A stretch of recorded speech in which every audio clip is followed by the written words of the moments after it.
Hey everyone, welcome back to the All Music Matters in That podcast. I'm your host, Brian. And today, welcome some special guests from way down in Atlanta, Texas. We got James and we got Abigail from the band Awaiting Abigail. How you doing today? Doing great. Thanks so much for having us, Brian.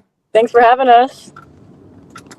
No worries. Just to fill in the audience, Abigail unfortunately got dragged into a family event, but all's good in the world of family there too. So it's good to hear that.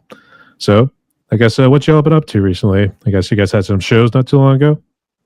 Yeah, we had a show on Friday night, actually. Probably both still recovering from it. It was, Yeah, we are. yeah, it was a long day. We've got two new singles that are cooking, and we're just in the final phases. So on Friday, Abby and I both did all the rhythm tracks are done, but Abby and I met at the studio at noon, and she did about 2 hours of touch-up vocals, and then I did some keyboard stuff, and we had to be at the venue in Dallas, downtown Dallas, and well, I should say uptown Dallas at 3:30 p.m., which is kind of early, but it doubles as a restaurant. So it was a long day on Friday and a late night on Friday. Great show. We opened for Ghoul Town. I don't know if you guys have heard of Ghoul Town. They're kind of been around for a while, but they're a local legend, and so it was a good show, though. Really good show. I wasn't sure if this is meant to cue the Scooby Doo sort of thing, be like ghost or something. It's funny. It's called goth rock. It's like a gothabilly, and it's funny because the guy that is the lead vocalist, Lyle, he's like, when I started this 20 years ago, I'd never heard of gothabilly and whatever, and it's basically they're kind of like one of the staples of starting that stuff. But anyways, it was cool. It was a good show. Gothabilly or something. Yeah. Whatever, Dex. Apparently, I got something out of it. Otherwise, I would go say, "Oh, typo negative." So that's what I was thinking. Like, so, all right. So, I guess how is the weather down there in Dallas? I guess this is the part where it's 100-degree weather, consistent part of the year. It's pretty much like happened. It rained a lot and it was cool, then it was hot, then it was cool, then it was hot, and then it gets to the point where it's just you may get a pop-up shower, but basically it's just 100 degrees. I was just out with my family on the lake here, and it was so miserable. It was so hot. But yeah, it's hot time now till pretty much probably October. Unfortunately. So, but I also want to give a shout out to Asphalt Jungle. I don't know if you heard about the group before. Yeah. Yeah. And AKC Stevens. So yeah, he was a former Dallas. He now lives in Chicago, but he likes the Dallas Stars. And Oh yeah. at one point he did live in Dallas, so he had a lot of respect for it. Though, I guess at one point the so-called mayor came in and kind of messed up the music scene. We'll probably get to that a little bit later too. But Sure. so, but first off, James and Abby, welcome to my podcast right here. And the way it's going to work is, I just want to ask you guys some questions. I want to get to know you more, both as the musicians, but also as the individuals as well here too. So, James, you did send me a little bit of snippet about Wade and Abigail, so we can touch on that too, so we can fill in the audience. So, you both ready? Yeah. Right. I think Abby's getting close, so I'm going to say, James, try to make it a long-winded story. So we'll see what happens. Yeah, well, I can talk more until she gets to where she's going, if that works out too. So, all right, let's see how it goes. But first off, let's start with the first question right here. So, tell us your backstory and what role do you play in the band? okay, that's for me. Yep. So my backstory is I play guitar in the band, and and the do-it-yourself manager, I guess you would say. My backstory goes back to high school with our drummer Heather and our bass player Lori. We all went to high school together, and here in Fort Worth, actually, not Dallas proper, but I mean we say Dallas because it's just easier to say we're from Dallas. But we went to high school together, and we were all band nerds. We were in marching band together. Heather, our drummer, played the saxophone. I played the trumpet. Lori was in color guard, and we were all kind of into music, but different kinds of music. I was into not ashamed to say, but I was into hair rock at the time. I was into Poison, Motley Crue, Def Leppard, that type of stuff. I was 15 years old. We were freshmen in high school. And Heather was more, she's like more of a Metallica girl, and Lori was punk. I mean, anything from Sex Pistols to like Depeche Mode and stuff like that. She was like off in another genre really altogether. But we, Heather and I started jamming together in my garage when we were 15, and we're both pushing 50 right now. And we played in bands together.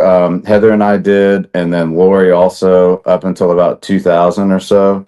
And we kind of went our separate ways. I was graduating from college, and they they went on to play with other bands. I really kind of put it down, not music in general, but guitar, just because I was majoring in music. I'm a classically trained trumpet player, so I cut my hair. I was focusing on getting a job, being a band director and stuff. So that was kind of my end of like the local scene. But we played all around Fort Worth and Dallas when we were teenagers, probably places we weren't even supposed to legally be in at the time.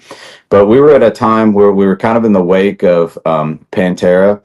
And they had just busted out like 2 years before we graduated from high school. And so the venues were popping. Like there was Joe's Garage in West Fort Worth, Dallas City Limits, The Basement. A lot of those places, when you YouTube Pantera, like early days, you'll see those venues, and the attendance was still pretty good. The scene was pretty good. It had gone from like being that type of music being popular, had kind of shifted to more of a grunge metal type of scene. But the Toadies are from here, Tripping Daisies from here, so there was kind of a lot of different influences going on at that time, like right at the end of the 90s, you know. But yeah, that's my story. I went to then I went to a top public school. I was a band director for 18 years, and then loved it, did a career change. And so I have a lot more time now, and I hit Heather up during COVID. Everybody got a new hobby in COVID, right? So I bought another guitar, and I was like, man, I haven't played guitar in so long. But around 2020, I hit Heather up. I was like, we should start jamming again, just for the fun. She's like, really? And she had played in bands. She kept playing on and off, and had played in like half a dozen bands around here locally. And so, but yeah, we got back together and just started jamming, and that was kind of the start of all of this. It took a long time to get started. We didn't really get started in earnest until I would say, a year ago.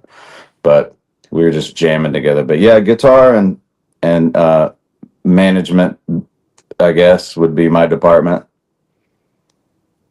Did you actually see Pantera when they were, Yeah. say, like, in their infancy per se? So Yeah. Now, I'm a little too young to have seen them in their total infancy, because, there was the power metal days where they were hair rock, really. By the time that I was old enough was the Cowboys from Hell days, which was 1992. Yeah. And absolutely, I saw them live several times here. There's a place called the Arcadia. I saw them at the Basement. And then I actually saw them, they were much bigger by then, but in 99, they did the Tarrant County Convention Center, which, it doesn't sound like a big place, but it was, I want to say probably 20,000 people or so.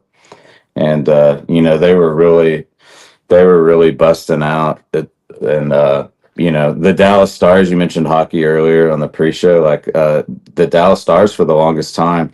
I'm not a huge hockey fan, so I don't really know, but for the longest time they used the Dallas Stars theme song was Pantera. It was just a little cheer, but they played it every single game over and over again. And I don't know if they still do it. If they don't, it's a shame. But yeah, that was the biggest thing to kind of come out of here around that time period when we were jamming earlier.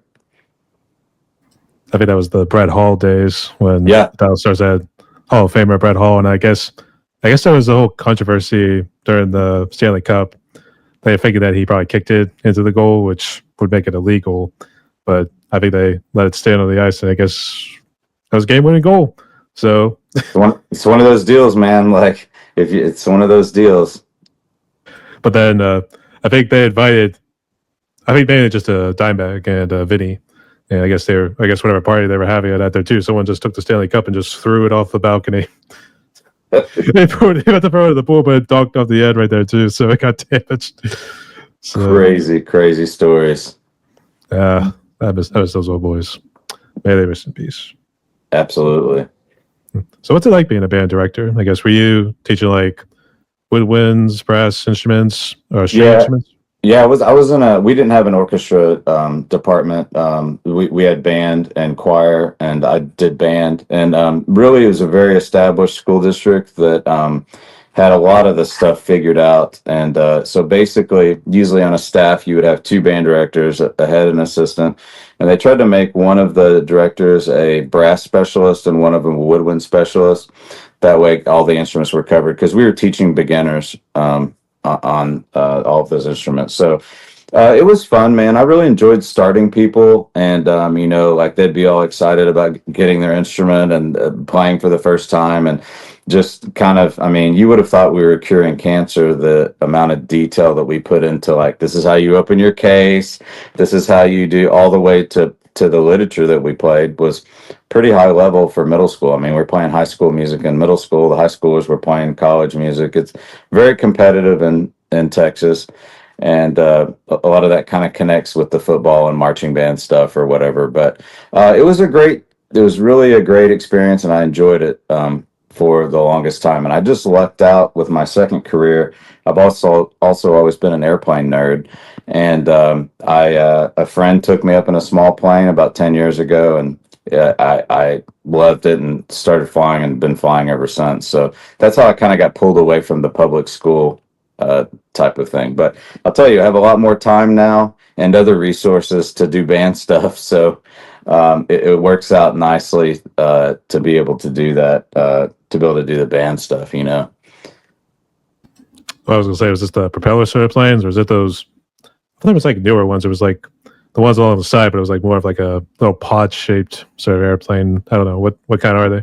I started out in general aviation. I started out in we were flying 1960s and 70s Cessna models and Cherokee, Piper Cherokees and stuff. Now I'm an airline pilot, so it went. I instructed and then took all the natural progressions. The timing was right. I was lucky. The economy, like everything, kind of worked out pretty good for me to make a career. But no, the little pod things, little experimental airplanes, I don't know. Some of that stuff, like, I stayed away from just because some of it's new and it's really good. Some of it's new and it's like, I don't know if I want to. Let's let some other people do it. Someone else could be a test subject. Yeah. There you go. All right. So I finally got Abigail at a good spot right here too. So I guess, Abigail, what's your story?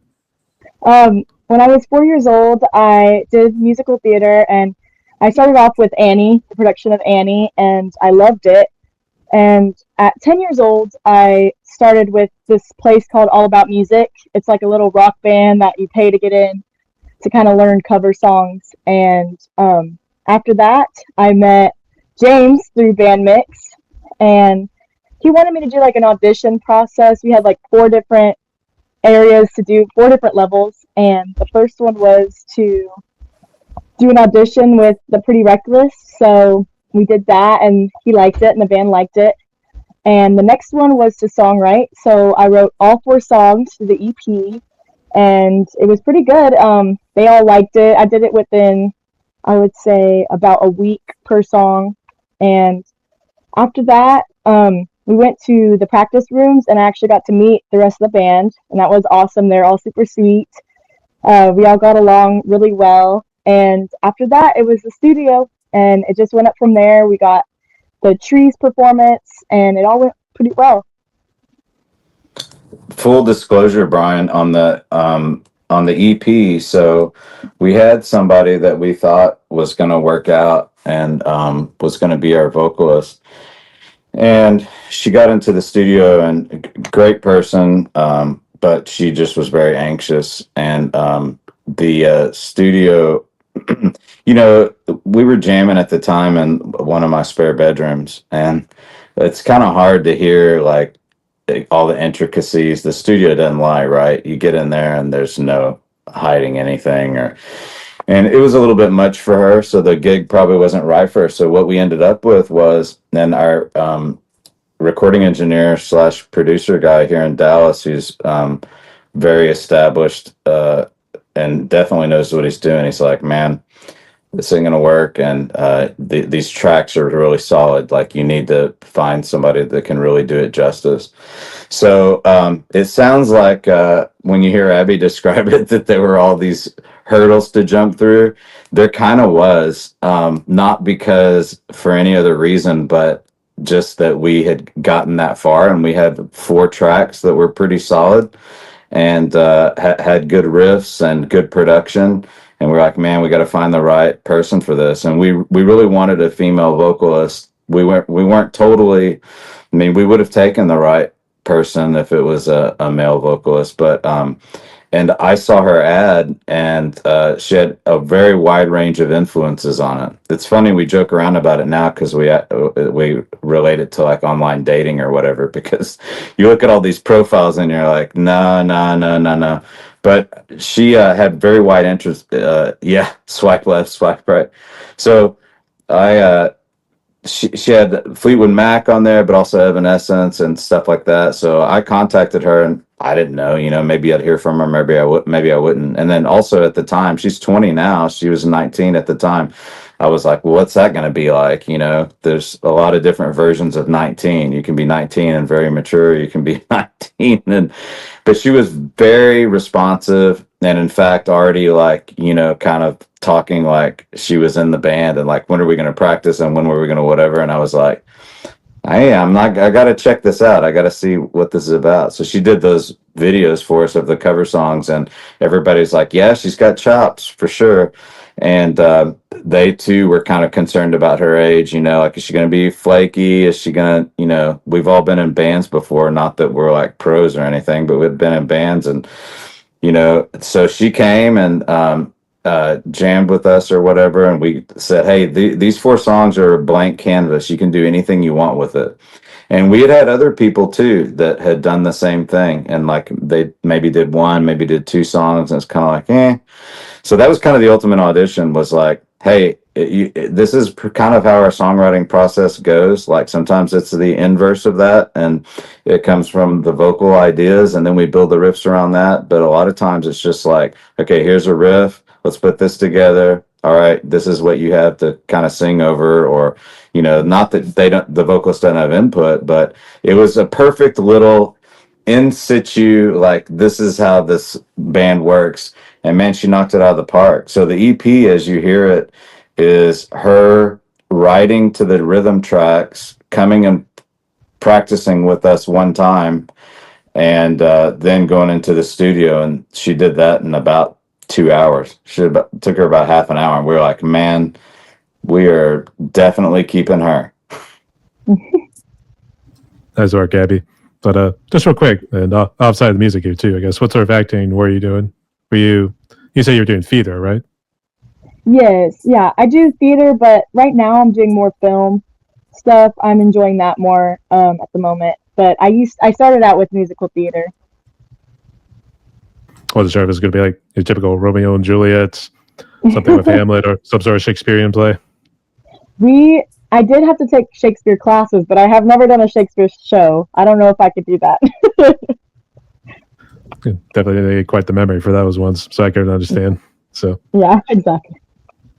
Actually, would you consider maybe doing the voice acting, maybe for like a cartoon or something, if they offered you a role? I would definitely do that. If they offered me a role, I would definitely take it. All right. Wish you all the best going forward there, Abby. So Thank you. I appreciate it. no worries. But I guess, James, you could probably fill in the story here about the band Away in Abigail. So I guess first off, how'd you come up with the name, and then what's the history behind it? Well, it's so funny because we got the EP done, and it was in the process of post-production and about to be mastered. And I saw a Facebook post. One of our local promoters was looking for a band to fill the final opening spot for a women in metal showcase at Trees, which is a legendary venue in Deep Ellum. A lot of big names have played there. It's a nice place, but it's kind of small, but like Nirvana played there. I mean, there's a long list of people that have played there. Anyways, I saw that, and I kind of know people that know the promoter. So I just sent a DM and said, "Hey, we have a band. We're brand new, and you may know the band that our drummer was in before, named Faded Grace." And the promoter was like, "Absolutely. Are you getting Faded Grace back together?" I was like, "No, because they've kind of gone different directions, but we got something. Yeah, we got something that we think is pretty good." So I sent her and didn't tell our sound guy because he would have not wanted me to do this. But I sent her a raw mix of it. And she's like, "Absolutely, 100%. You're opening the show." And I was like, "All right, awesome. This was October, so we were excited about it." And she said, "Okay, just give me all your information." And so she needed a band name, and I was like, "Oh well, about that." Yeah, details. So, and we'd been tossing it around, I mean, so many different things. And we thought, well, we really want this to be a very vocalist centered band. Like, we want it to be centered around the vocalist. And then Abby, like our second or third rehearsal, just kind of dropped a bomb. She was like, because she's very pop oriented, and she can tell you more about that later, or you can see it on her YouTube. She's a lot of pop and R&B solo stuff that's it's done pretty well. But her mom was a metalhead, and so she's named after the King Diamond album, Abigail. So she just casually says, and she's in a room full of metalheads. So she just casually says, like in our second or third rehearsal, she's like, "Yeah, my mom named me after that album." We were like, "That is epic." So we were kind of under the gun. It's like, okay, we got to figure out a name. And we just kind of started trying to, obviously there's a Japanese death metal band named Abigail, right? So Abigail by itself was off the table. So we kind of started working with like, a couple words with, or, some early ones were like Abigail's Alibi. It didn't look good on paper. Yeah. What is it, Abby? I'm trying to think. I do remember Abigail's Alibi. Shoot. This last name's A. Like, so Yeah, it's like A. we were doing a lot of A's and stuff, and we tried other stuff, but I mean, honestly, like it just kind of, and it was like, well, we had been waiting, like we were trying to find the right singer, and we found the right singer. So Awaiting Abigail sounds good. Let's do it.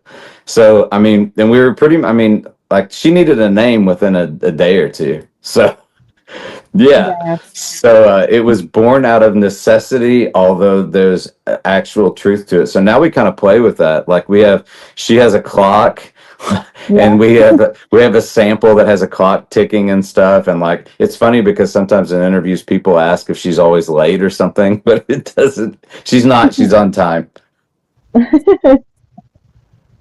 As people would also get confused with the double A being Alcoholics Anonymous or something. Right. Yeah, because we write AA a lot, and it's funny, nobody has said anything about it because they probably know us too well. But yeah, it's funny when we abbreviate it AA. Yeah. I guess you're a dark one because there's a character named Abigail with the whole Salem witch trials, right? Yes, somebody posted that. Abigail Williams. Somebody posted something about that, and I don't think it was a positive post. I think the guy was trying to say that we were witches or something. I don't know. And I was like, "No, dude, I don't think you understand what's going on here." But anyways, yeah, for sure. Abigail Williams. We saw that in our research as well. Mm-hmm. There's not a ship that we will meet again, Abigail. But today. Yeah. So, yeah. I think I do remember the movie. It was John Proctor, I think the other character's name was. Yeah. Our school at UTA did Salem Witch Trials. It was trying to think of the name of the show. But yeah, it was Abigail Williams and John Proctor, and there's a whole bunch of people in it. It's kind of funny. That's kind of clever.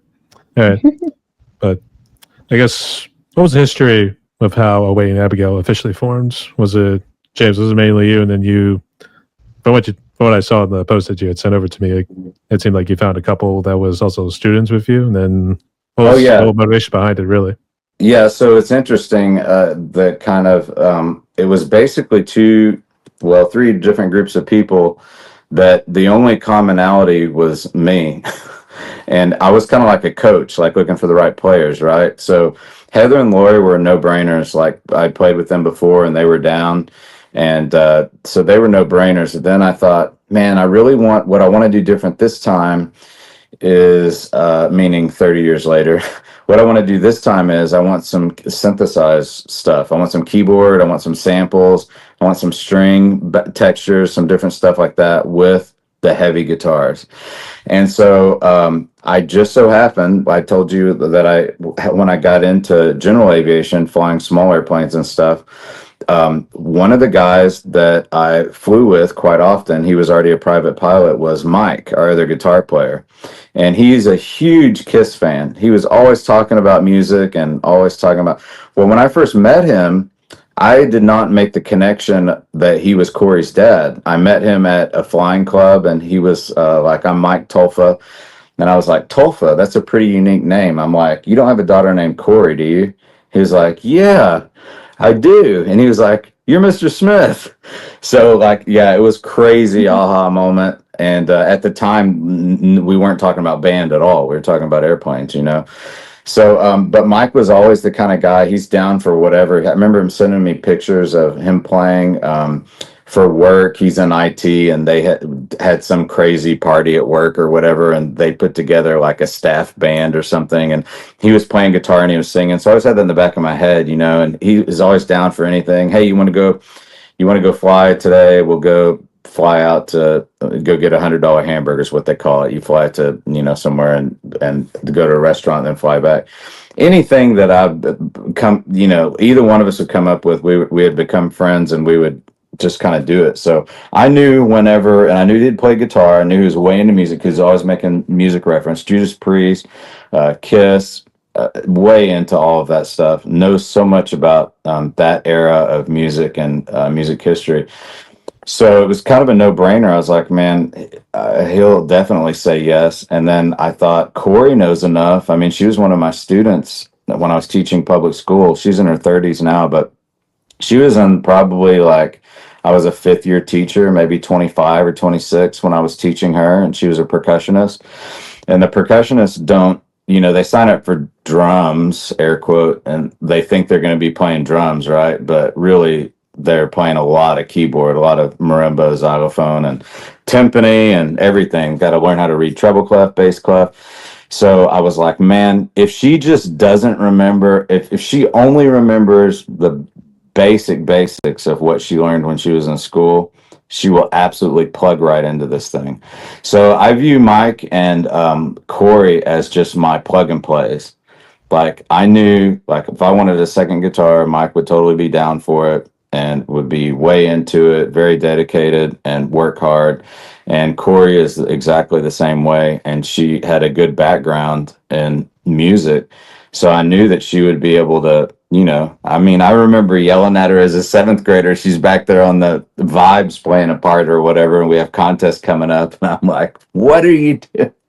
So it was totally natural, you know, and they both are very shy about it. They're like, you know, we're just lucky to be here. Thanks for asking us to do it. And I'm like, I'm thinking of it like a coach, like they're putting a puzzle together, like these positions or whatever. I couldn't think of two better people. So yeah, that was I'm kind of the middle piece. Then my high school people that I played with, and then former students slash uncanny connection between a flying buddy whose daughter I happened to teach that we put together after the fact. And then that pretty much filled out the band. It's kind of funny how it comes like that full circle. Yeah. By accident there too. Yeah. It's actually a more happier version of Whiplash in this case. Instead of the teacher being a major dick and trying to demand perfection, he ends up being the cool guy, making a band happen. Right. That's up to you, James. Thanks for making it happen. So, well, a lot of luck and a lot of good people involved in the whole thing. We got to take you gambling next. So, all right. But actually, let's get time with COVID right here too, I guess. So, what were you guys doing during the COVID years, and how bad was it for you guys personally? I got COVID in 2020, October, and I actually lost my smell for about I want to say a year and a half, I could not smell anything. We would be driving and there'd be like, everyone would be like, ooh, what's that smell? Like of like maybe dead animals or something. I could not smell anything. It was so bad. It was good for that case, but like I couldn't smell anything. It's like a weird, yeah, it's just a weird like nothingness. Um, but during COVID, um, we did like house projects on the house. We painted the whole house to try to keep ourselves busy. That was about it. I didn't have a band at that point. I was doing karaoke a lot though. Were you out of school? Like, did they Uh, suspended school? they did. I was in high school. I think freshman year we got out early, and then all of sophomore year was online. So I was just stuck at home the whole time. I would say I thought working from home was probably the best thing, but I guess not so much school wise. Yeah, I mean it was easy. You could cheat easily, but then when you go back to school, you're like, I forgot. Like I didn't actually learn anything. That's terrible. You need to go back, have a couple more years. No. Happy. Jeez. All right. But I guess, James, how bad was it for you wise? And I guess what were you doing musical wise up until I mean, 2024? luckily for me, I had just left teaching 2017, 2018. So I'd gotten my job at a regional airline, and we flew as I won't name the company, but we flew as American Eagle. We were contractors for American Eagle, and so I just got my airline job, and man, the economy was booming. People were flying. They were hiring pilots left and right. And 6 months later, COVID happened, and a lot of pilots lost their job. I was really lucky. I was at the right place at the right time, and wasn't making any money. I think I was making like half what I was making as a teacher, which will tell you that's pretty bad because teachers don't make that much money. But I was able to keep my job, and in fact, even build more hours because unfortunately for our brothers and sisters at the main major airlines, they were furloughing those people, and they were having us. We flew the smaller planes. When I say smaller, relatively small. The one that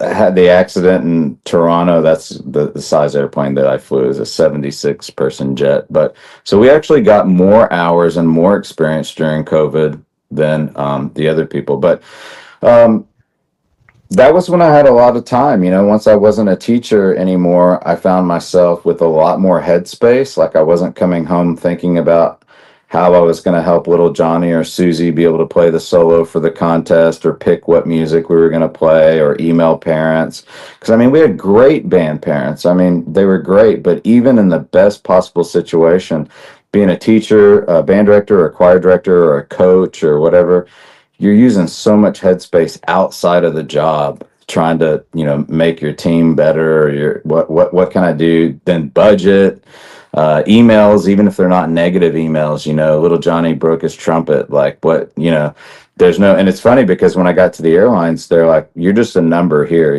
nobody cares about you. I'm like, being a number is pretty cool, because being Mr. Smith, where you're the only person that can answer a question for a parent of like 300 people, I mean, that's actually not cool.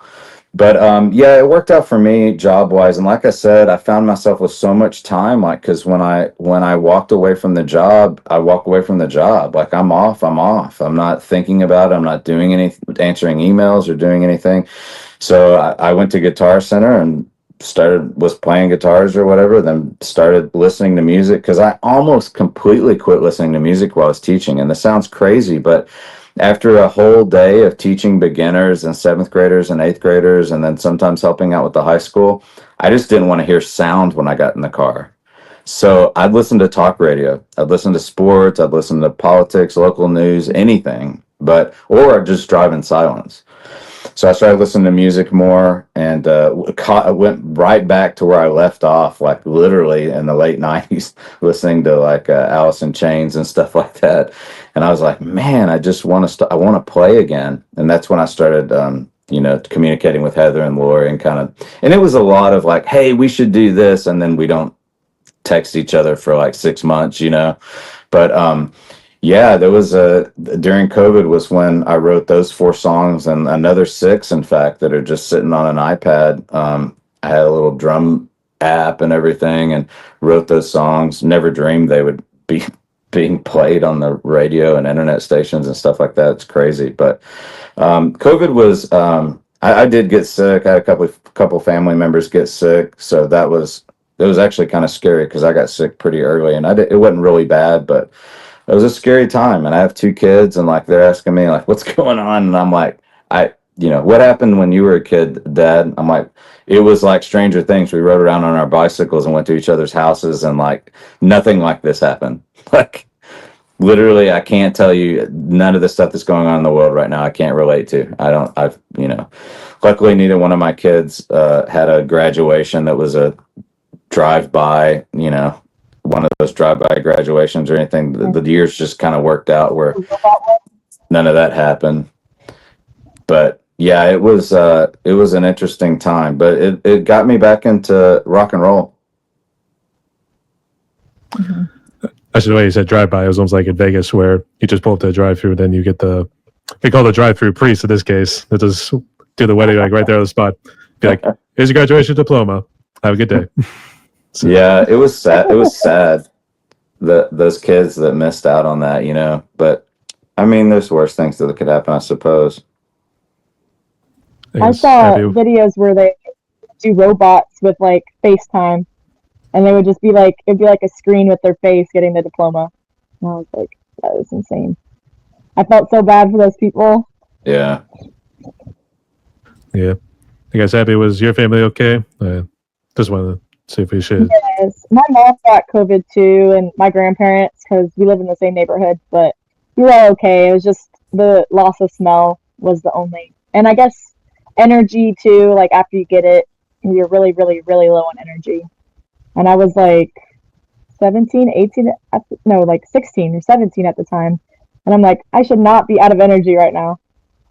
It was hard for us, but we got through it. I'm just hoping the first thing you smelled wasn't the smell of a dead skunk or something. So no. That's good. All right. But in all seriousness, you see, and the families are doing well there too. I'm good to have you guys along here for the ride.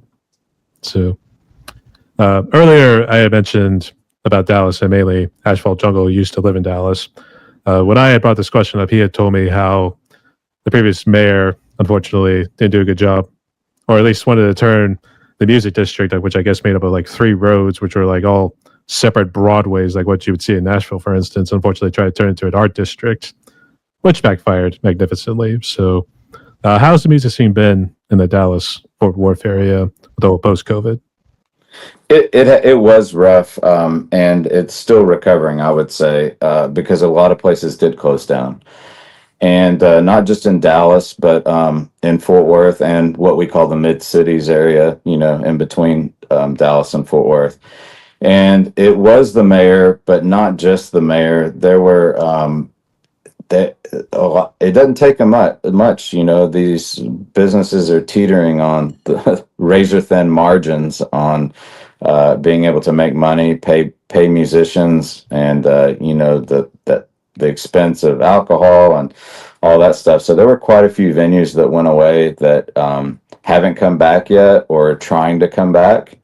But I think that it's definitely in a rebuilding phase and over the hump of like, it's never going to be the same again. I think we're well past that.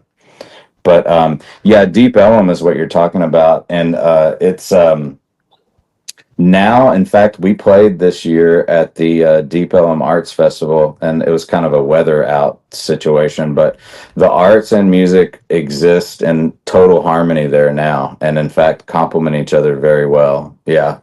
So that is a good thing. They're both very supportive of each other, and the arts festival that happens every year always has stages and bands that play nonstop. So it's rebuilding, and it's much better. And I think actually what's interesting is what's playing out in Austin right now is very similar to what you're talking about that happened in Dallas. Because right now, 6th Street it's sad compared to what it was before. And they're putting a lot of pressure on the politicians there, and also Joe Rogan, because he bought a building down there, the Comedy Mothership. And there's literally above venues, there's signs that say, you can do something about it, will you? And I mean, that's a lot of pressure on one guy, but the people that are longtime Austin people are really upset about 6th Street and how bad it's become in terms of crime and homelessness, and just people don't want to go there. And so the music scene down there has suffered greatly. I think that's what Dallas went through before. I think it's a good example. Dallas, I think, is on the rise, but it's still trying. It's Dallas. Dallas is always trying to find itself. I have a friend in another band they're really good band friends of ours. And he said it pretty well. He's like, you've got to go. Dallas kind of almost needs to be told what to listen to. Like, if you want to get big in Dallas, you go get big in other places, and then Dallas will be into you. So I don't know. He's got a lot more experience than I do about it, but I can kind of totally see that angle on it. It's real. The music interest is real varied. It's very diverse, and it's very I think it's difficult. I can see how people could get stuck here. Even going somewhere else in the state a few times, I think would be probably good to kind of get out there. Actually, I was in Austin back in November for a wedding, and they were doing a lot of construction right there too. I wish I could remember where 6th Street was. I don't know if it was a little further into the city or somewhere like that, but I do remember a lot of construction. It just felt weird, actually. I'm sorry to say it, and don't take offense to anyone from Austin. No. It felt weird. So everything's gone so much out into suburbia in Austin. It's gonna take quite a bit of reinvestment, and that kind of thing. And they're just gonna have to throw money at it to get the downtown scene back. Yeah, that's what it's gonna take. Mm-hmm. And I think that's why there's those signs up there, because Joe Rogan probably could, in May, very well May. I haven't had an Austin overnight in a while, but I do this week, so I'm going to go down there. We stay at a hotel that's like 2 blocks from 6th Street. I always rent those little scooters. I do it in DC too, man. I just cruise around on those little scooters. I got to check out what's going on. So I'll go down 6th Street and look around. When I'm in DC, I always go down to the White House, because there's always some people in front of the White House yelling about something. It's like, I feel like I got to get a pulse on these places. But yeah, Austin is it's suburbia is like where it's at. That's where everybody's moving to. But there are some places down there. I went to like the Decibel magazine tour. I mean, it was like a death metal festival, but it was at the Empire Room is where that was at on 6th Street. And I mean, man, it was packed. Like, it was hopping. Then I was down there during Mardi Gras. It was really dead early, but later in the night, the venues were full and stuff with different kind of stuff. But you hit the nail on the head, man. Broadway Street in Nashville, and I tell people that because obviously, like, I'm all over the place for work. Of any place in the entire country right now, like, you would think Vegas, you would think LA, but no. Broadway Street in Nashville is absolutely, from anywhere in the country, it is the most hopping place, just in terms of people gathered in one place. And you stand on a street corner on a weekend night, or even some weeknights, you literally hear like just the combination, the melding of 300 bands playing at the same time. It's nuts. That Kid Rock, especially where his bar is at there too. So yeah. It was fun, but unfortunately, that's how I got COVID there too. So that didn't really help out. So, but it's going to say at least Dallas is on the up there too. So I guess, have you only played in one venue so far, or I guess what's the other venues you played at? What are they like? No, we've aimed to play like at least once a month. Yeah, at least once a month. We played in December, and then we took a couple months to write some new material because we only had the 4 songs from the EP and a cover song. So we played in March. There's a place in Fort Worth that's great. It's called the Haltom Theater. They've got a main stage room. It actually used to be a movie theater. So it's got a great main stage room that can hold probably 500 people. And then it's got a side stage. And we played at a festival there in March. Then April, we played again there on the main stage. Great show with some more local legends, Razor Blade Dolls, Rivet Head, some of the early pioneers of like industrial metal in the Dallas area. And we did that festival also, and that was outside in April. And then in May, we played at a really cool place called the Cicada in Fort Worth, which is really cool, like alternative vibes. And then this show that we just did at the Sundown in Granada. And then things get pretty crazy, man. Next month we go to LA to play the Whiskey. And August is going to be pretty epic also. So yeah, it starts really spooling up the further we get into the fall here. Some of the stuff we can't announce yet, but it's going to be pretty epic. So right now we're prepping for the Whiskey in LA, and that's going to be a blast. It's going to be packed because it's LA Guns at home in LA on a Saturday. Yeah, on a Saturday night. It's the weekend. Everybody comes out to play. So well, and the bands are no joke, man. So like there's 6 bands that are playing. We play 4th in the lineup, and after us is a band called Blaze Francisco. They are just, I mean, you see videos from their shows out in the LA area, and it is absolutely insane, the crowds and everything. They've got a great following. Then Melody Mortal, same thing. She's playing all over LA, and they're drawing great crowds. So, I mean, man, that's another thing that we kind of lucked into, and it related to my job and my overnights, like being able to go to the Whiskey and hang out and talk to the people. I tell people I've been to the Whiskey like when it's like totally empty and there's crickets and there's a band playing up there, and I've been there when it's packed. I Ubered from Orange County up to the Whiskey to see Lita Ford. I was there for maybe 15 hours, but I was like, man, I'm not going to miss seeing Lita Ford at the Whiskey. Like, I'm just not. The Uber's going to be super expensive, but I'm going to do it. But yeah, did some networking there, and we're really excited about that. That's like in a little less than a month. That's pretty cool. So, but I can't really spoil too much, but I guess you guys, I think you mentioned earlier, James, that you guys plan to release some new material this year. I guess you said you have 6 more songs in the works.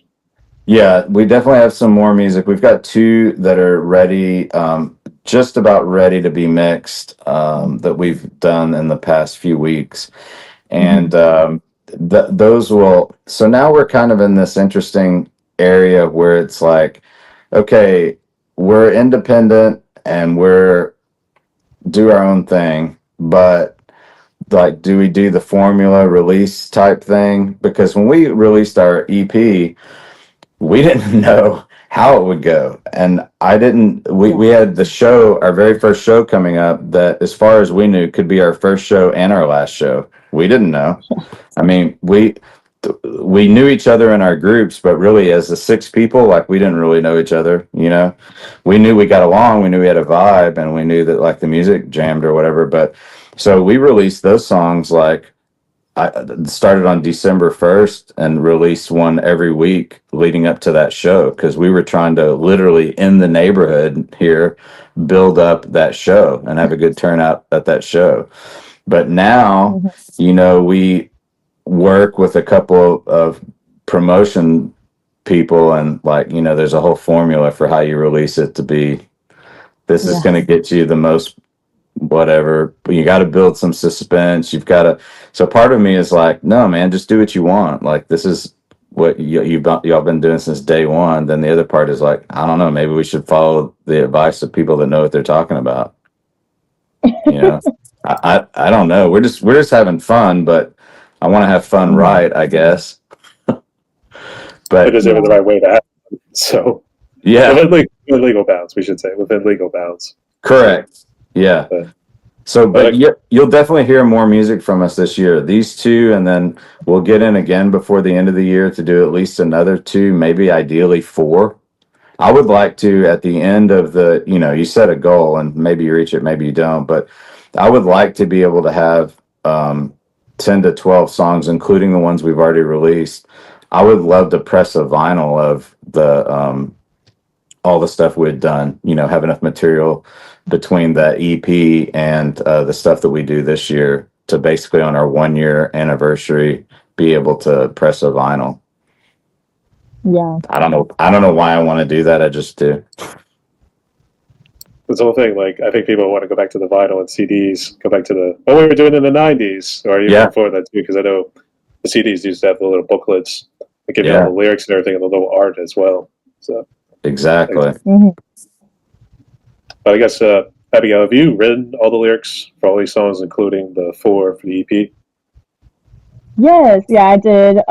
They wrote all the music and I wrote the lyrics. James and I kind of collaborated on I Hate You. I think that one we had part of it, or he had part of it already done, but I did the rest of that songwriting. Yeah, it was really fun. I enjoyed it. I enjoy songwriting. I guess just for the audience sake, because actually the little, what does it say, packet at this point, the little packet that James has sent over to me also talked about those 4 songs. But for the audience, can you mention what the 4 songs from the EP are about? Yeah. So Bad Mind is just about your mental health, trying to get over that bad mind. So in the song it says one step in front of the other, which is just like go day by day, try not to overthink things, just try to go day by day and take deep breaths. Even though the walls feel like they're caving in, you got this, you can do this. And then People Pleaser that one was a really fun one to write because I had to do a lot of research about people pleasers. And it's just about like a person that has those people pleasing tendencies and always wants to do right by others and just misses themselves and their own feelings. So that's what People Pleaser is about. I Hate You it could be about anyone, honestly. Anyone that gets on your nerves, that you don't like. You just like scream this song in the car. It's super fun. I originally wrote it about like high school, like bullies or different things like that, but it could honestly be about anyone. Falling Under is also a really fun one. That one's gaining a lot of traction right now.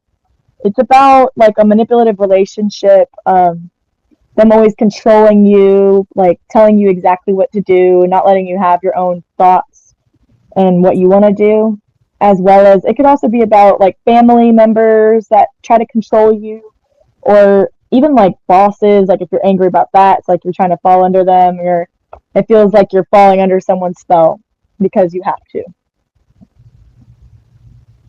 I was actually curious if you got the idea for the song I Hate You from Godsmack, because there was a song I F and Hate You. So Yeah.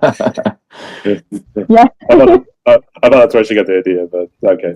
So you've collaborated with James on the lyrics for some of the other songs too? Mm-hmm. The other ones. The other. You go ahead. The other songs, so one of them is she has a lot of pop material, I told you before.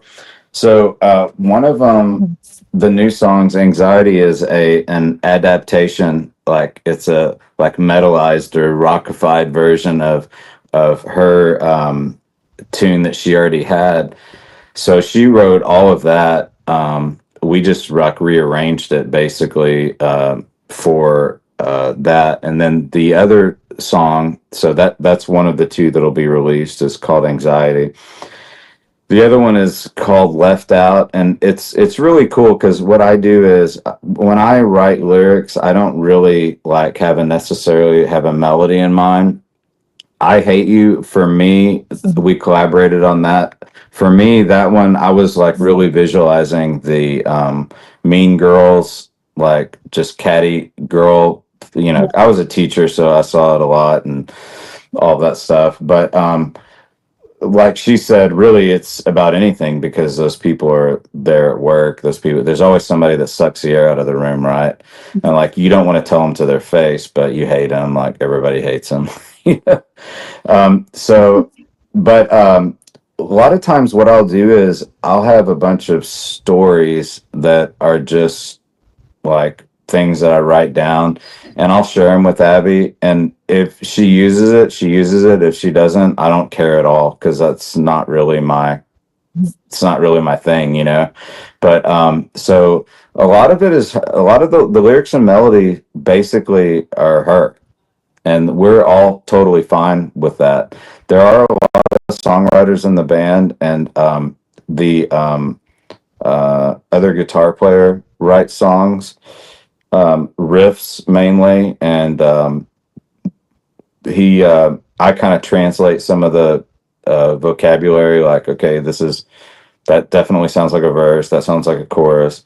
Then our bass player Lori, she writes also, and she's a little riffer on the bass. Like she'll come up with ideas, and then we call it the blender. We just throw it in the blender and then put crushed ice, go. And then then what comes out kind of comes out. But yeah, that's mainly her deal, is like she is handed a canvas basically. But we are going to adapt more of her songs. Right now we have two songs that we play that are adaptations of two really good songs, and songs that cross over genre wise pretty easily. So we're playing live right now two of her songs that she wrote well before we met years ago.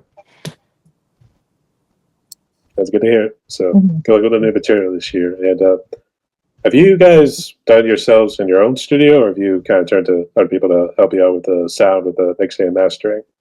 Oh man, that's one thing we don't skimp on at all. We write at home, I'll write in a DAW, but and share.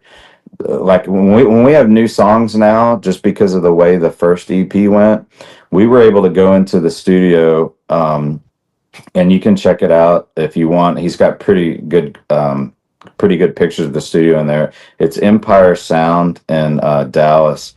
But Alex is the man. Like he's like the extra member of the band when we're recording, and he's not the kind of guy that he won't put his name on stuff or even work with anybody if he thinks that it's not going to be good.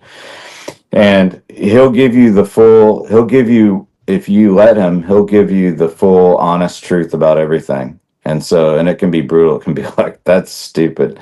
And that's what we like. We prefer that. And so we don't do any of that ourselves.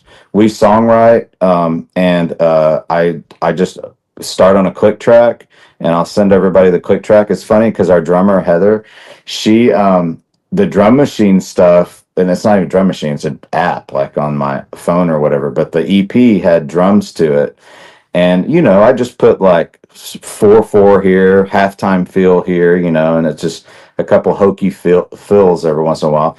But like, she does not like it. She doesn't want to get that. You know what I mean? Like, she doesn't want to learn the songs that way. So it works out really good. I'll open a new file, start riffing around or whatever to a click track, and that kind of becomes what I disseminate to everybody. Like, here's this, and then Heather doesn't have to hear any kind of iteration of anybody else's ideas for the drum part, so she's happy. The bass line, I just double the guitars, and if I have an extra idea for bass, I'll throw that in there, and then I'll let Lori sort of run with it. Sometimes she'll walk all around, sometimes she'll do something completely different, sometimes she has a better way of doing stuff. But then we take that file and email it to Alex. We show up at the studio, the grid is already there, the scratch guitars are already there, and we go immediately into downbeat of the drum track. And so it makes it so much easier. It's already labeled, like it's got the labels on there. So he doesn't have to, he learns the songs anyways pretty quickly, but it's already labeled.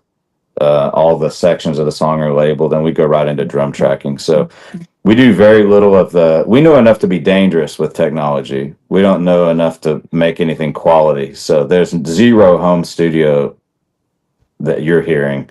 By the time, you hear it, Alex has already done his magic to it. And like, it's just, we use it for collaboration.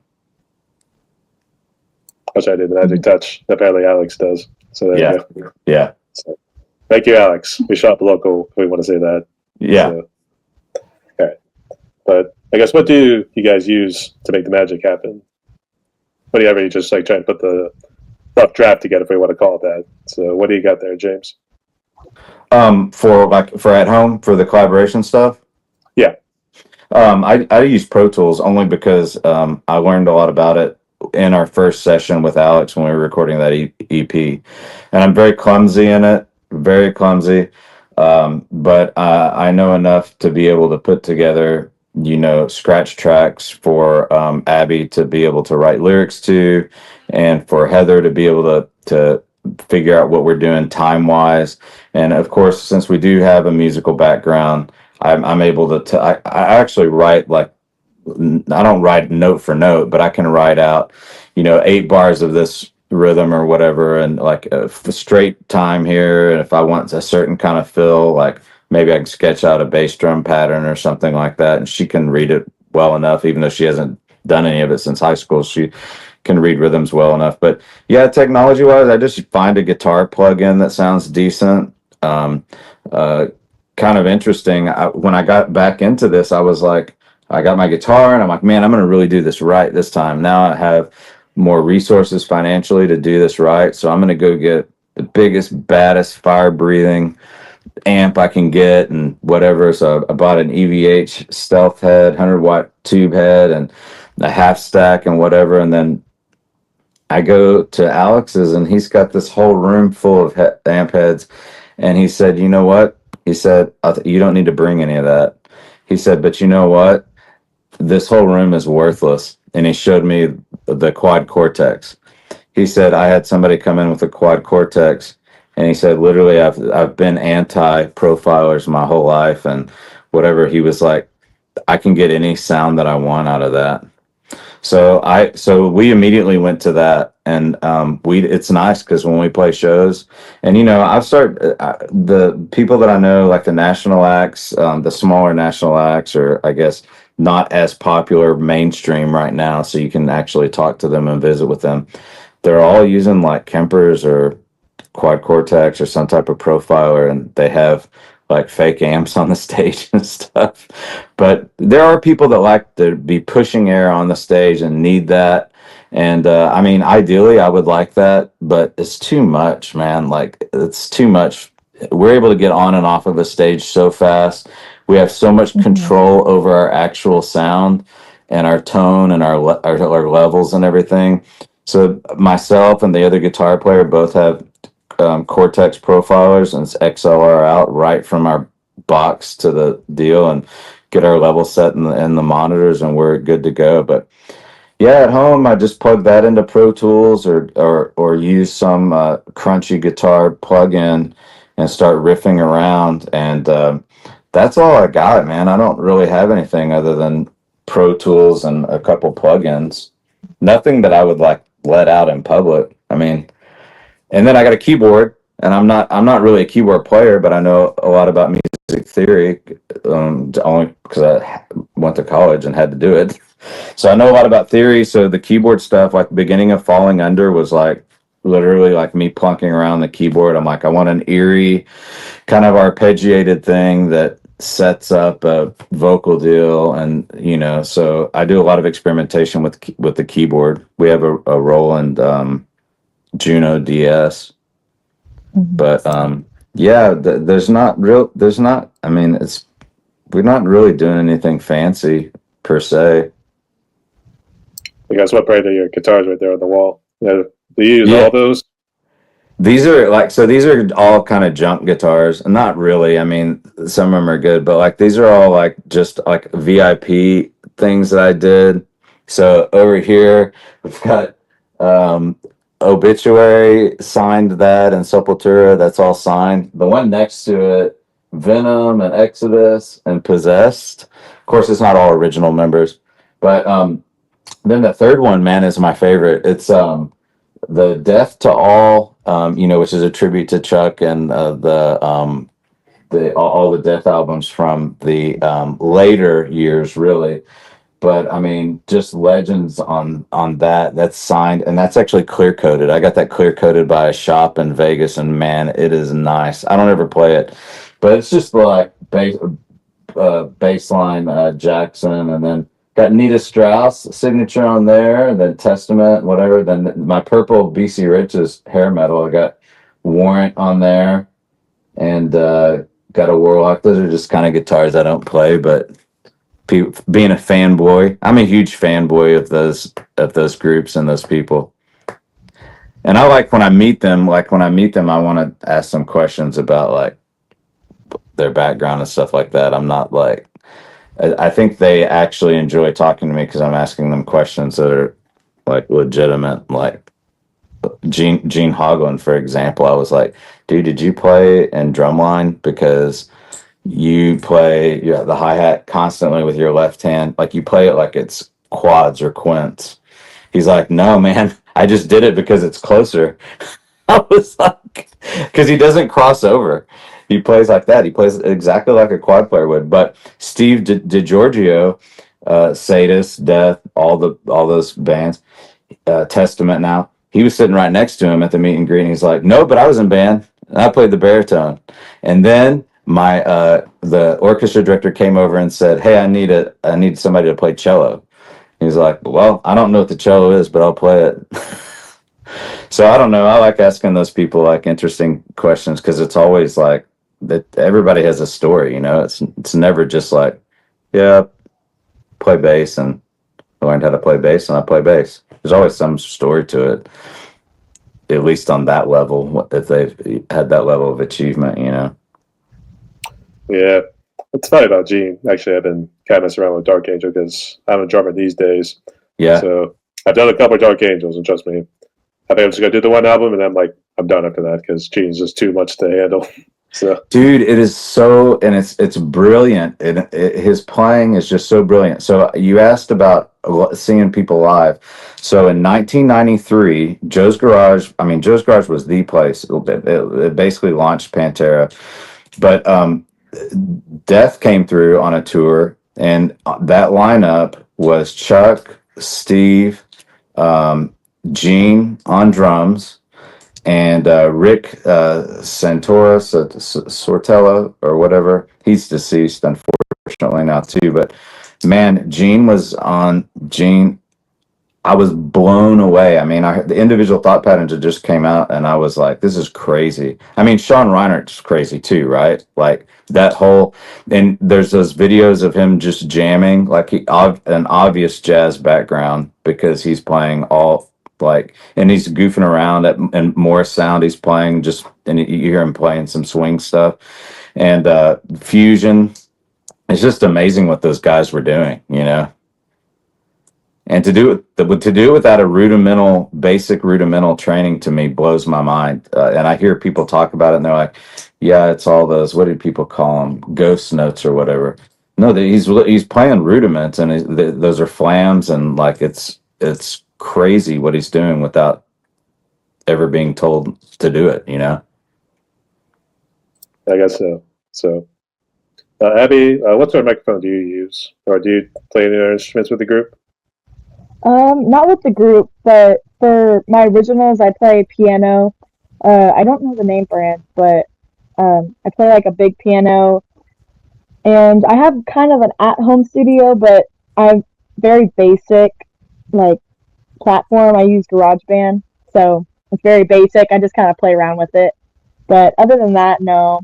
I do have a guitar, an acoustic guitar, a Luna, and I love that guitar. And I got a bass a long time ago, but I don't know brand of that one either.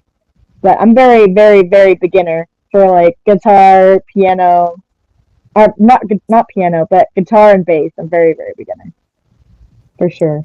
She's very very talented. Like she does on her solo stuff. She does like a coffee shop deal in Dallas every few months, and she does a couple originals, but just a ton of covers. And it blows me away because she'll do one from every single decade, from like the '50s to like right now. Like, what are some of your favorite oldies that you did that you said your grandmother loves? Dream a Little Dream. I did that song. Trying to think of Blue by Leanne Rimes, originally Patsy Cline. She and it's amazing, Brian. Like she plays these songs, and it, like for me, like going and watching her do her solo stuff, for me has really helped me be like, you really can genre cross. hmm You really can do it pretty easily because I'm watching her do it. I'm watching her play that stuff, and then she plays a Radiohead cover.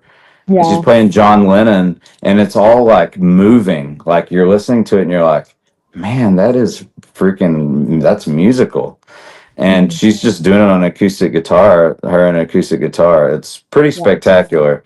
And the other interesting part I would say about all of that is it's opened our eyes to that, doing some of her music that she did in a different style, but also we have to be the most diverse group of groups that we play with.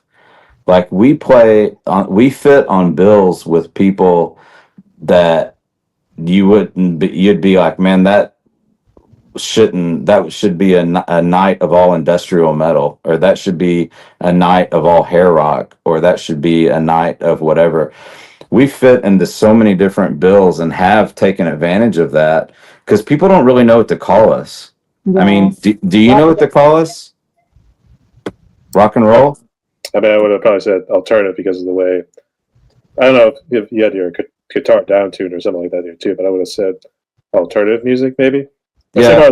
I say more lighthearted because sometimes I think I get confused with like the alternative metal where you have both the screams, the growls, and even the clean vocals kind of mixed in. So I think I'm a little careful when I say alternative, but I'll say alternative music. Yeah, it's really hard for people, and we've enjoyed that. Like, especially when the EP first came out, and we are getting a lot of reviews. It was really awesome to read the reviews because it was like we were like trying to get to know ourselves. Like, we don't know. I mean, it's got snare on 2 and 4, so it's rock and roll to me. Like Billy Joel taught us, it's all rock and roll. But I, we really enjoyed listening to people like kind of put us in a box or try to put us in a box because all of our music is really kind of different. I would definitely say it's hard rock. I mean, you can say hard rock is a cop out, like if you don't want to commit to anything, you can say, but definitely alternative metal.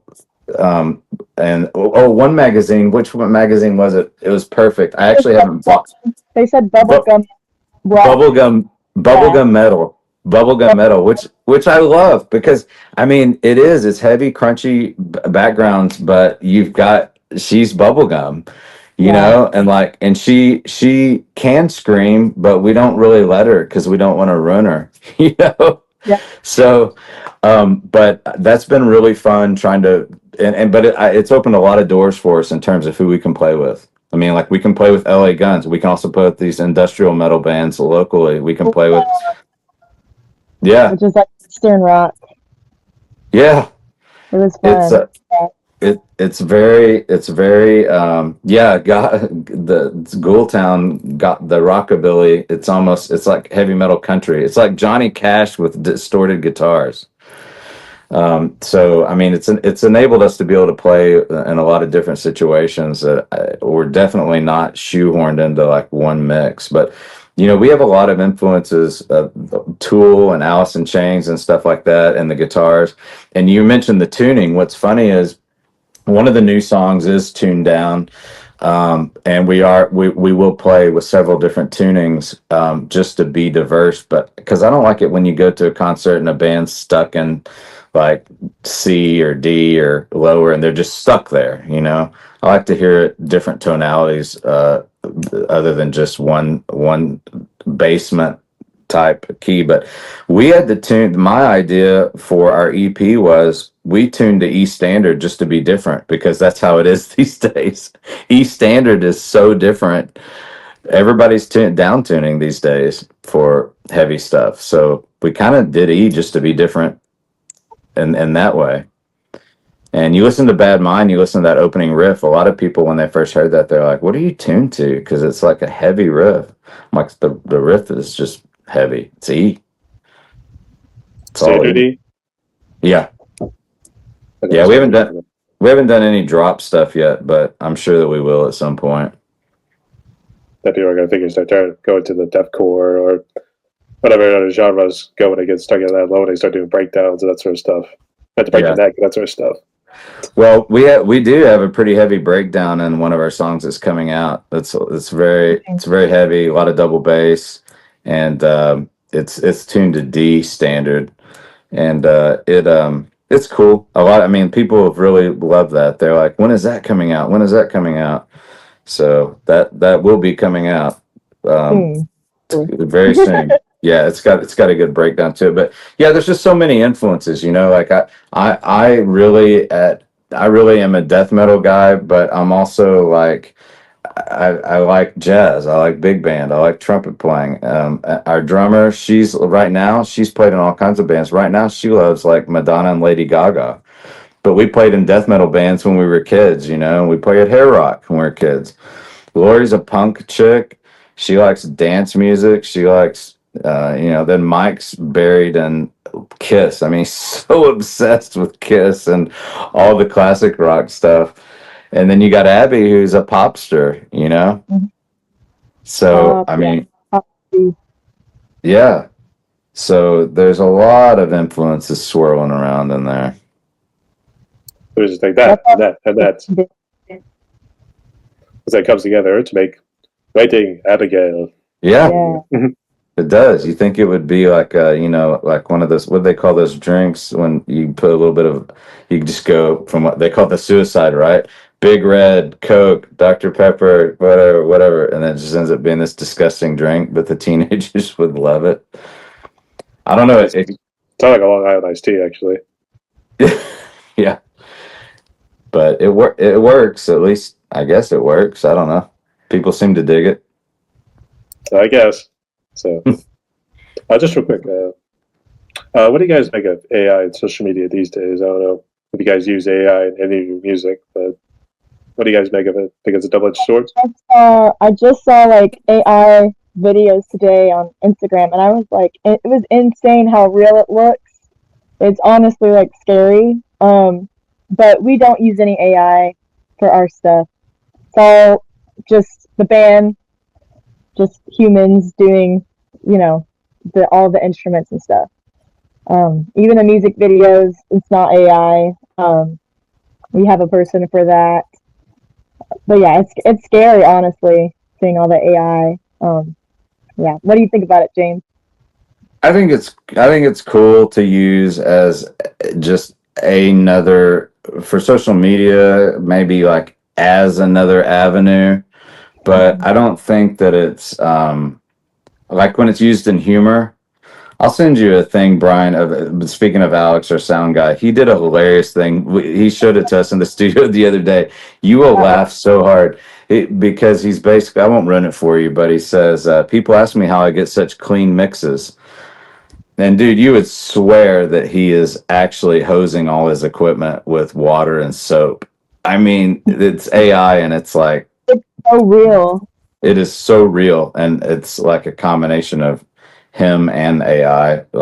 But I mean, I don't know. I'm skeptical on it. I don't want to use it in music because that's, unless you're, I don't know. I guess you're trying to do something. You're in a genre maybe that does that, but I don't know. As far as advertising or whatever, I think if it's used, in the right context, it could be helpful. The short answer is I don't know anything about it. At least not to the point of being oblivious about it, but Right. the reason I say double-edged sword, that's pretty much like what Abby was saying, but you get so much in the music now. it seems like people just simply press a button and they'll tell AI whatever it is. Let's say like a Siri, for instance, like just make me a death metal song, and somehow it does it there for you. And it's funny too because I think they'll take like SpongeBob references and then they'll just throw it into like a death metal song. Yeah. So, I think funny enough, they actually do like SpongeBob reference sort of songs, which has like Mr. Krabs, Plankton, or SpongeBob singing, doing something. So that's funny. That's funny, but at the same time, I think it's a little funny. But it does have its uses in terms of, like, say, someone has a disability where their motor functions perhaps don't really work as well, and it helps them make music in that case. So Sure. that one's good. And I don't know, did you use any AI for the artwork, or did you turn to somebody to help you with that? That's a great question. I feel like they're not in the album art, but I think like that Whiskey A Go-Go flyer is AI. But I'd have to ask our graphics guy. The album stuff is not. The album art isn't, but I think he uses on some of our flyers. Which I don't care. That makes sense. Yeah. I mean, if you're on a tight budget, I mean, it would make sense, right? Yeah. Especially for even like the artists who are just trying to kick it off. I mean, Yeah. they say home's not built in a day. I mean, like an artist wasn't made in a year, you know? Right. Right. No, in fact, we're 6 months old. We just had our 6-month-old birthday yesterday. That was our first show 6 months ago, and our first rehearsal with all 6 people there was 1 week before that first show. So, Needless to say, we were stressing a little bit for the first show. So yeah, but it was crazy because it went really well. It wasn't until the third one that things went to hell. I guess so. But great job, guys. Great job for the great work out there. You do it too. So Thanks a lot. We appreciate it.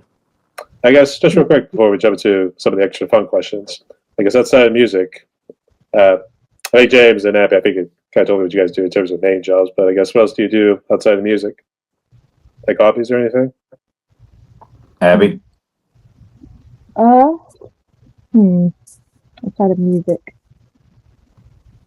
I like to hang out with friends. I do a lot of acting jobs, and I've also been trying to get into modeling, so that's really fun.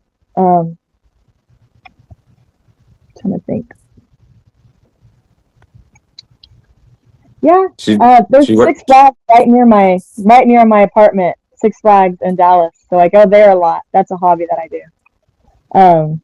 But I don't know, just hanging around the mall with my friends, acting, modeling, all things like that. Hang out with my boyfriend. It's all fun. I would say if it was modeling, it's not one of those ones you just walk down a stage to kind of show off a new dress, for instance, for Louis Vuitton or something like that. Yeah, modeling, it's kind of like we've been trying to do more like edgy vibes. So we'll go to like a cool area and just shoot, and we're actually going to do a collaboration very soon. So I'm excited about that. It's going to be fun. Hey, good luck, Ab. Yes, Right. thanks. I guess James, outside of flying and the band, and I don't know if you still do any lessons or anything. I guess what do you do outside? Outside stuff, I just like my kids are college age now, so spend time with them when they're home from college. When they're not, I like to be out on the water. We have a boat, like to spend time, just cruising around, maybe do a little bit of fishing. I'm terrible at that. But if I actually do catch something, I throw it back. But hanging out on the water, still an airplane nerd. I like radio controlled airplanes. I'm also kind of a tech nerd, so I like to, I like to pawn shop cruise too, instruments, see different instruments, and, sometimes there's stuff you just have to have. Other times, not so much, but really the band is my hobby, and like I've spent a lot more time. I was telling our drummer the other night at the show, before the show, like playing guitar is actually the last thing that I do in this band. And it's unfortunate because like I really want to shift to developing more as a player. I mean, I have so much music up here that like actually like translating it to the guitar. I'm not having time to do that because, the first time that I played guitar when I was little in bands and a teenager or whatever, I didn't know all the theory and all the, stuff that I know now. But like, I just really haven't this thing took off so fast and whatever. I haven't been able to, I want to develop as an individual player, like the same thing that I preached to kids for 18 years. You've got to become a better individual player to make the band better. I want to do that. So, but yeah, hobbies, family, hanging out on the lake, airplane nerds. I did a group of different groups of friends, airplane nerds, flying small airplanes, flying toy airplanes, lots of interest. Like being outside. I like traveling, even though I travel for work. I like traveling. I'll see a cool place. I'll be like, I want to take my kids there. New York City, for example. I was like, we're absolutely going there. Like, as soon as you can go. And we went and we're going to the top of every single building. It's expensive, but we did it. Do tell. So, actually, did you ever dress up as Mr. Smith, that what you saw in The Matrix, for instance? Try to do the whole thing with sunglasses and suit and tie? People, it's funny, Mr. and Mrs. Smith. Is that the one you're talking about? No, more for The Matrix. Oh. Yeah, I should do that actually. No, but it's Halloween. People always make when I was band directing. People, there's a class of kids during when the movie came out, School of Rock. They're like, Mr. S. And I was like, yeah, Mr. S. I mean, it could be worse. They're basically comparing me to Jack Black. I'll take it. Yeah, but no, it's hard being a James Smith in a world. Try renting a hotel room. Mr. Smith. Oh, that's tough. So that's what they put in the movies. They kind of put you to the last name whenever it comes to it. So in this case, since Mr. Smith's like just easy to say, for instance, or two, then it's like when you run into somebody like yourself who has Smith as their last name. I think that like the first thing I do is like look up and be like, oh, that'll do. Kind of like if you run into somebody whose last name's Michael, has Jordan in it, or it's like Michael Jordan. So, yeah. So shout out to my friend out of Arizona, by the way. He actually has Michael Jordan as his full name. Oh, wow. That's awesome. Are you a Trekkie? Not really. I mean, you talk about Star Trek or that stuff? Or Yeah. I mean, I've seen some of it, but I was never really like a full nerd. I was more into the Star Wars, that sort of stuff. Same. I didn't know if you're doing a Mork and Mindy reference or... It's very more the Spock, but I do it more of my own sort of thing. So yeah, it's a love and respect, but also live long and prosper. Oh, nice. So, yeah. You can't do it? Oh, you did do it? I'm trying to. I think our other hand's preoccupied, so it comes naturally. If you actually just kind of split like this, then just hold it there, and it starts coming naturally afterwards. So, yeah. James and Abby, we appreciate the questions here, so here, let's get to some extra fun ones. Ready? Sure. Yes. Okay. So I'm curious if there's a particular dish I haven't heard about in Dallas, but we'll start here with the first one. What would you say is currently your favorite food? French fries. French fries. Pizza for me. Specifically, Absolutely pizza. Is it pizza for you? What type of pizza? New York style. Like what toppings? Pepperoni, mushroom, and green peppers. No garlic crust. Not even stuffed crust? No. Yeah. Depends Yeah. on the mood. Yeah. I just don't want it. I don't want the crust to dominate. Like, I don't want anything that's going to dominate the actual pizza itself. It's got to only be accenting my toppings of pepperoni, mushroom, and green pepper. Fair enough. But I guess, Abby, do you go with the loaded fries at times? Get the cheese and little bacon bits on top? I don't like bacon bits, but I do like pepperoni. I'm very plain Jane when it comes to most things. I'm very, very plain. Can't do bacon bits. Can't do like olives or different things like that. I don't know. I'm very plain. just pepperoni for me. You don't like cheese fries, like from Outback? Loaded cheese Oh, I do like fries? cheese fries. I do like cheese fries, but I'm more of a plain fry girly. I think it would almost be like showing her a meteor sort of pizza. It would be like how vampire reacts to sunlight being back. Yeah. Like blasphemy, that sort of deal. Yeah. The great choices right there. And I've got to ask, just to not get off topic, but James, that guitar behind you, does that say the atheist behind it? Yeah. Yeah. That's what I thought it was saying. I was just trying to make out the logo because I heard about him a couple times and know a couple songs, but Yeah, those guys came through here. Of course, Kelly is the only original member right now, but Kelly Schaefer is like really great dude. Like I got to hang out with him for a short period of time. I actually gave him a Texas flag. He's from Florida. He lives in Florida. I gave him a Texas flag, and when he played, he took the Texas flag out on the stage and left it on the stage, hung it over the kick drum for the whole show. I was going to didn't wipe his ass with it. That would have been probably something.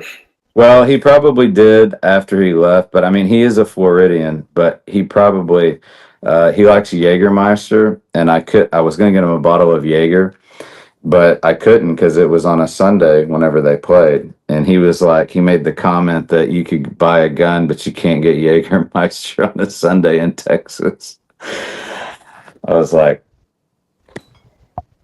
I don't make the rules. I don't make Yeah. the rules. Yeah, exactly. I'm not going to argue with that either because I don't need that sort of drama in my life. Oh yes. Dogger Juice is there. So, not sure if you guys also are TV nerds, but do you have a favorite movie and TV series you've been watching recently? Let alone of all time? I do like Outer Banks. I was watching that show for a while with the summer vibes. I like it. It's a good show. I'm definitely and way before all the Matt Perry stuff. Friends is something that's just on in the background, or The Office. Like if something just needs to be on for ambiance, like people are coming over, people whatever, and it's on and it's low level, like, or to just watch it. It's like that. Friends and The Office never get old. Yeah, that's my boyfriend's favorite, Friends. Rest in peace, Matt Perry. And I actually did see like some Facebook reels that came up. It kind of did show like some bloopers that was going on with Friends. It was like one scene they kept doing over and over again because I'm not sure if it was Matt Perry or whether it was somebody else, but he came in and he tripped and fell. It was completely by accident. So they had to keep doing the scene over, and everybody was just laughing so hard they just kept repeating falling over and all that stuff. So It's such great stuff. It's what a tribute to an era, you know. I guess everyone's too serious. We need more of those funny bloopers to show up at the end of the movies now. So, Yeah. same with Disney and Pixar movies. That's what they used to do. So, all right. So, I'm not sure if you guys do drink, but if you do, what would you say is your favorite alcoholic drink? And what's your favorite non-alcoholic drink? This is the best part of our interviews. You're going to be so bored. Diet Dr. Pepper for me, non-alcoholic. If you're like, James, we're going to go out and we're going to get trash, then I'll probably just do straight vodka. I don't do it very often, but I'll just do vodka and we'll just get it done. I don't really like beer, but if I'm going to drink beer, just standard white trash Miller Lite. But I don't drink very much at all. I went to college and did that whole thing. That box has been checked. I've woken up before halfway outside and halfway inside the house, so that's mine. I learned my lesson. It was a hangover moment, and it's like never again. That will do it. Yeah, yeah. I'm 20, so I don't drink non-alcoholic. Lately, it's been Dr. Pepper. I don't know why, but yeah, I'm just always, every time I go out, I'll get Dr. Pepper. I saw you with a beer. I saw you with a beer at that Houston place where they were playing our music. That you were there with Bradley. Didn't you have a beer there?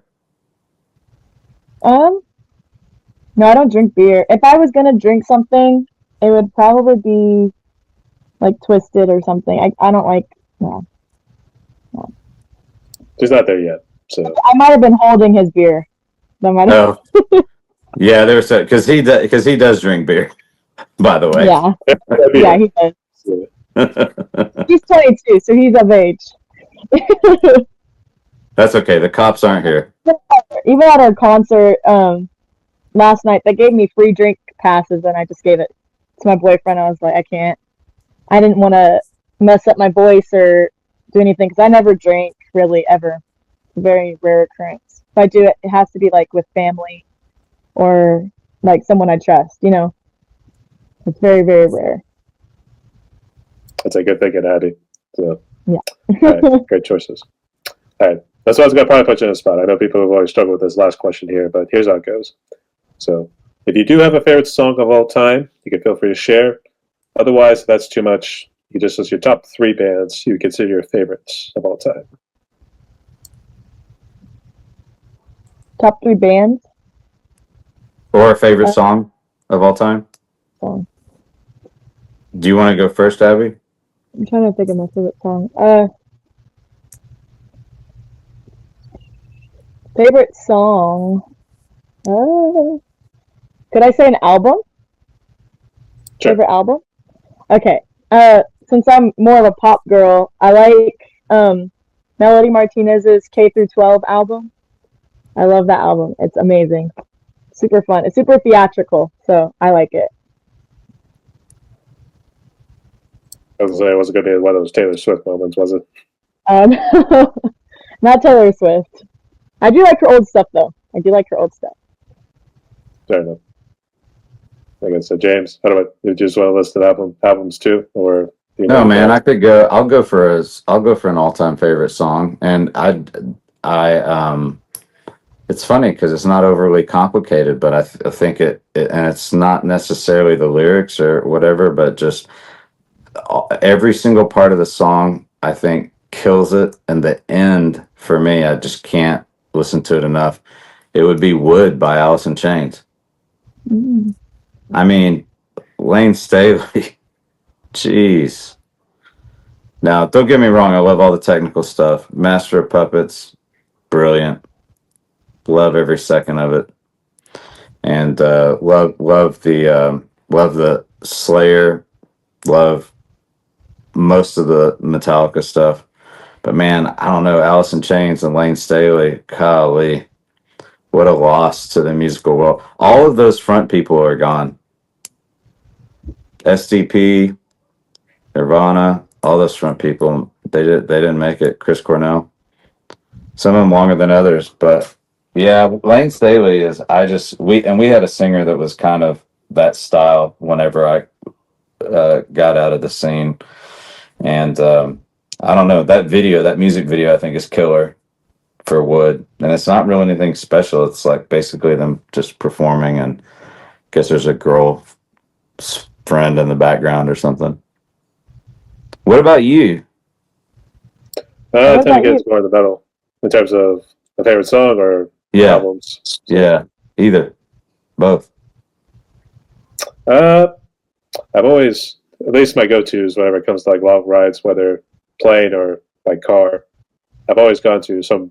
I don't know if you know about the death metal band Nile, Yeah, and I'd say Inner Dark and Shrines is my go-to. I listen to that album the whole way, front to back, to say the least.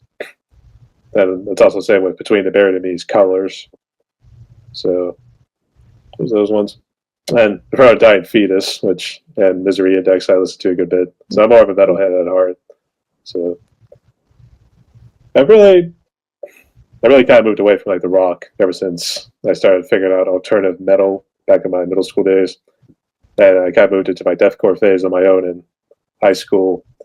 And then probably got to like death metal and more heavy metal that in my college years, and kind of rolled that ever since. Every now and again, I might roll back to it because I know one band I always look up to was Bush, the band at Machine Head. yeah. Really loved Van Halen back in the day. Three Doors Down, Bruce Springsteen. So Vertical Horizon. And I'll say Metallica too. My dad got me into Metallica because That was about the extent of his heavier metal that he would do in the 80s. So Yeah. he had the most respect for that compared to like Slayer or anybody else, really. So. Yeah. Everybody kind of had their different thing back then that you could be like, this is pretty spectacular. And then there's other parts of it that you're like, yeah, I could leave it. Dying Fetus was at that Decibel thing that I stumbled into in Austin that I was talking about. It was like 200 stab wounds, a dying fetus, and golly, I have the guy's drumstick. I can't. Dark Funeral was the headliner.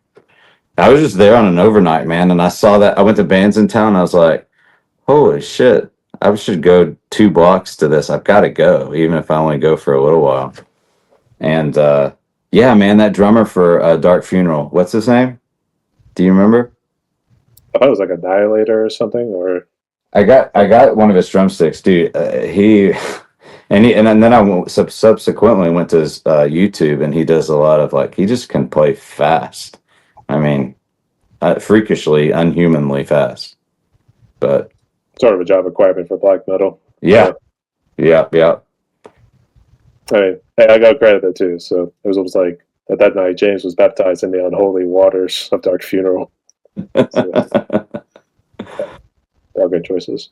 But actually, we are down to one more question on the podcast. So, do you guys have any other questions for me, or want to say any final words before we jump into it? I just thanks for having us on. I really appreciate it. And are you with music from the 412, or is that your are you affiliated with them in any way? You mean like a band, or is there something about? No, the internet radio station, music from the 412. No, I've actually my own little separate YouTube channel and my own podcast. So okay, I could probably check it out and see if I can get him on here too. So I did interview one radio DJ, Jeff Tucker. yes, Jeff is great, dude. Jeff, he's down in Georgia, right? Close to Georgia, close to the Florida border, but I think I call him in between, or tweener if you want to call him that, but I think he's more of a Georgia boy at heart. He's a great dude. He's played our stuff a lot, and he's cool, man.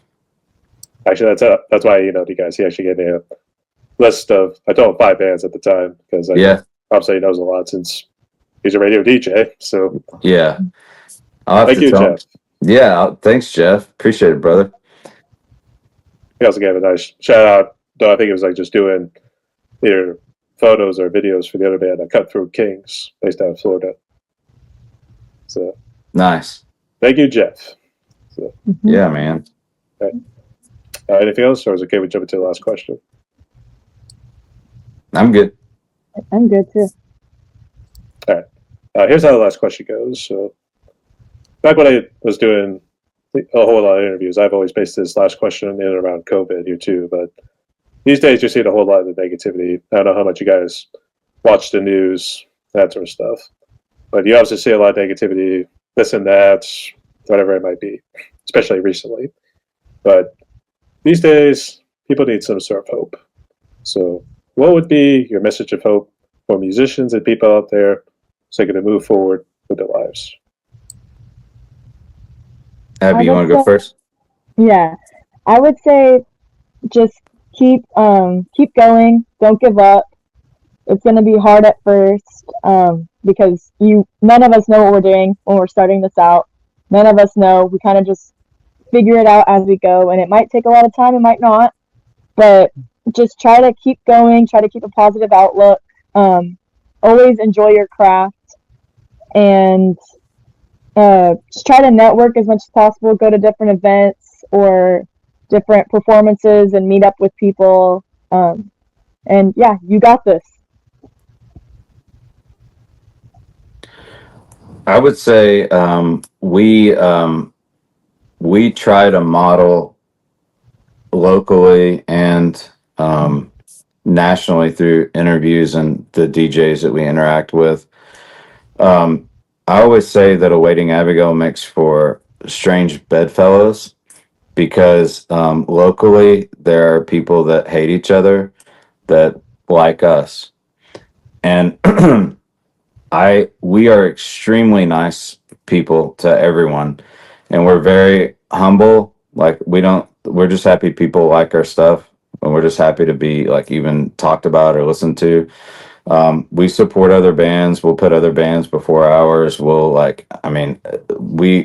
promote other bands as much as we promote ourselves, and a lot of respect for what other people are doing, whether you like it or not. And I think probably our number one goal, to not just as a band, but as people, individuals, should be to just be nice people. It doesn't matter like what your background is, like what you're into, what what box society's put you into.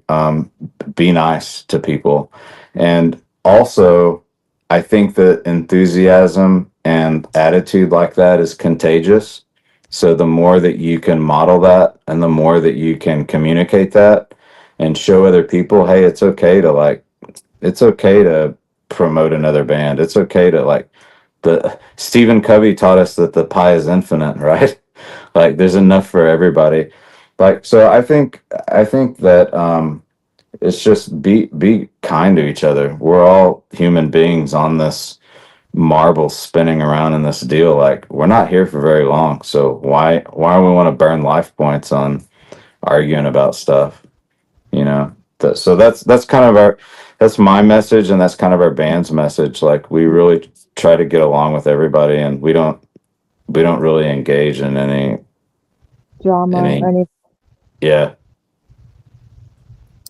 Because I don't make promises you can't keep. So, or I guess it should be more along the lines of people.